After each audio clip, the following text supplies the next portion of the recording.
ये पूरी दुनिया प्रश्नों और उनके उत्तरों से चलती है। कभी मनुष्य प्रश्न करता है तो कभी समय। कभी प्रश्न छोटे होते हैं और कभी इतने बड़े कि उनका उत्तर पूरे युगों का ज्ञान समेटे होता है। और ऐसे ही एक प्रश्न के उत्तर में जन्म लिया इस दुनिया के सबसे बड़े ग्रंथों में से एक, रामायण ने। इस कहानी की शुरुआत होती है एक ऐसे स्थल से जहां प्रकृति अपने सब रंगों के साथ विराजमान थी।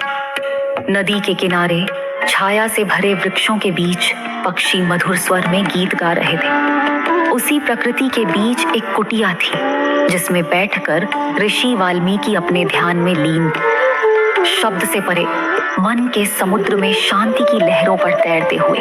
तभी उस मौन को तोड़ता है एक दिव्य उपस्थिति का आभास।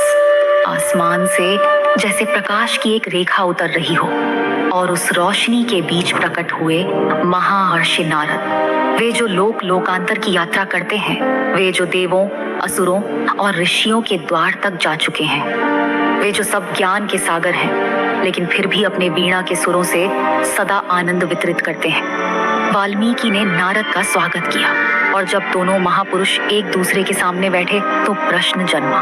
महर्षि, एक प्रश्न है मेरे मन में जो मुझे व्याकुल कर रहा है।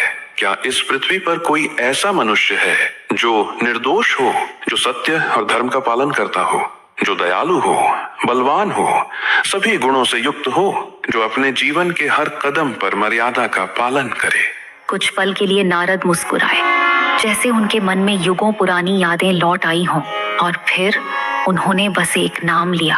राम, दशरथ पुत्र राम, मर्यादा पुरुषोत्तम, जिसने धर्म के लिए अपना सब कुछ त्याग दिया, जो दया, शौर्य, सत्य और करुणा का जीवंत रूप है, जो अपने जीवन के हर मोड़ पर इस बात का प्रमाण है कि मनुष्य चाहे कितनी भी कठिन परीक्षाओं से गुजरे, अगर उसका हृदय पवित्र है तो वह सदा विजयी होता है। नारद ने राम की कहानी सुनानी शुरू की। एक ऐसी कहानी जो केवल घटनाओं का वर्णन नहीं थी, बल्कि एक ऐसा दर्पण थी जिसमें मानव जीवन के सब रंग दिखते थे। प्रेम, त्याग, दोस्ती, न्याय और धर्म। उस प्रश्न के उत्तर में एक कथा जागी। कथा काव्य बन गई और काव्य बन गया रामायण। लेकिन ये तो सिर्फ शुरुआत है।